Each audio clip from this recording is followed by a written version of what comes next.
अगर कमलनाथ कांग्रेस का साथ छोड़ सकते हैं तो कोई किसी का भी सगा नहीं हो सकता है। इंदिरा गांधी के तीसरे बेटे कहे जाने वाले कमलनाथ मध्य प्रदेश के पूर्व सीएम और कांग्रेस के दिग्गज नेता है। कांग्रेस पार्टी ने उन्हें सब कुछ दिया। हमेशा पार्टी के उस पोजीशन पर कमलनाथ रहे जहां हमेशा ताकत इनके आसपास थी। उस समय कहा जाता था कि इंदिरा गांधी के दो हाथ संजय गांधी और कमलनाथ। और आज बात करेंगे कि कैसे इंदिरा के तीसरे बेटे कांग्रेस से इतने दूर हो गए कि अब इनके बीजेपी के करीब होने की बात हो रही है। नमस्कार, मैं हूं आशी सिंह आनंद और आप देख रहे हैं एबीपी लाइव। कमलनाथ के पिता उन्हें वकील बनाना चाहते थे, लेकिन स्कूल में कमल की दोस्ती हुई इंदिरा के बेटे संजय गांधी से और संजय के कारण ही कमलनाथ ने 1968 में युवा कांग्रेस से राजनीतिक सफर अपना शुरू किया था। उस वक्त उनकी उम्र महज 22 साल की थी। उन दिनों संजय गांधी ने पश्चिम बंगाल में कमलनाथ को सिद्धार्थ शंकर रे और प्रियंजन दास मुंशी को टक्कर देने के लिए उतारा था।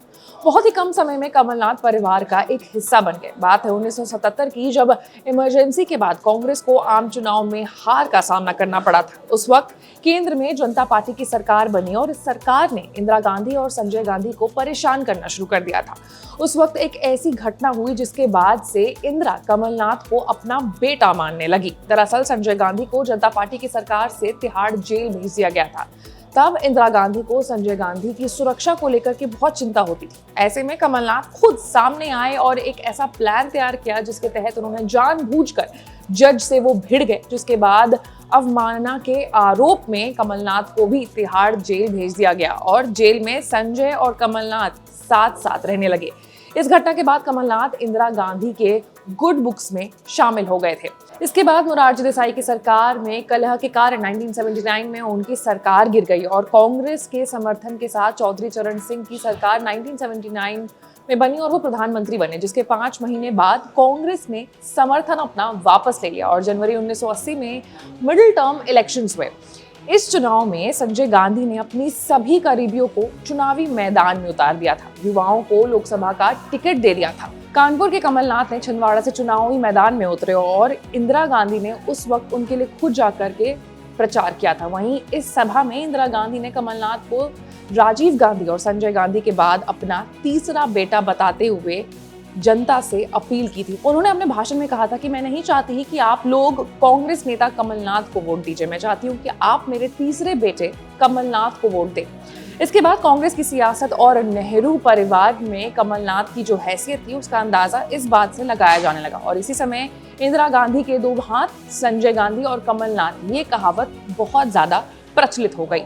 कानपुर के कमलनाथ ने फिर दोबारा मुड़कर कभी नहीं देखा। उन्होंने छिंदवाड़ा को अपना गढ़ बना लिया था। 1980 में छिंदवाड़ा से पहला लोकसभा चुनाव लड़ने वाले कमलनाथ भले ही इंदिरा गांधी की लहर में जीत गए थे, लेकिन कमलनाथ ने छिंदवाड़ा को कांग्रेस का कभी ना भेद पाने वाला किला विकास के जरिए बनाया। कमलनाथ ने छिंदवाड़ा लोकसभा सीट से 9 बार 1980, 84, 90, 91, 98, 99, 2004, 2009 और 2014 में जीत हासिल की थी। कमलनाथ के इस गढ़ से 1996 में उनकी पत्नी अलका नाथ ने जीत दर्ज की थी। उस वक्त हवाला कांड में कमलनाथ का नाम आने के कारण कांग्रेस ने उन्हें टिकट नहीं दिया था, लेकिन फिर 2019 में बेटे नकुल नाथ ने भी यही सीट से चुनाव जीता था। 2018 में मध्य प्रदेश के सीएम बनने के बाद उन्होंने 2019 में छिंदवाड़ा विधानसभा सीट से उपचुनाव भी जीता और 2023 में इस सीट से लगातार दूसरी बार जीते। कमलनाथ ने 91 से 94 तक union minister of forest and environment, 95 से 96 तक यूनियन टेक्सटाइल मिनिस्टर, 2004 से 8 तक union minister of commerce and industry और 2009 से 11 तक union road and transport minister, 12 से 14 तक minister of urban development and parliamentary affairs रहे। कमलनाथ एक लौते ऐसे नेता हैं जो गांधी परिवार के 3 पीढ़ियों के साथ काम कर रहे हैं। पहले इंदिरा गांधी, फिर संजय, राजीव और सोनिया गांधी, अब राहुल और प्रियंका गांधी।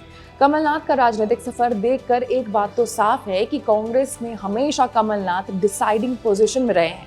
पूरी पार्टी उन पर भरोसा करती है, लेकिन ऐसे में कांग्रेस के इतने दिग्गज नेता का पार्टी छोड़ अपनी विरोधी पार्टी में शामिल होना, वो भी चुनाव से ठीक पहले, एक बहुत बड़ा संदेश और सवाल है कि अगर पार्टी के इतने डीपली रूटेड नेता का मोहभंग हो सकता है तो फिर किसी भी नेता का किसी भी पार्टी से मोहभंग हो सकता है।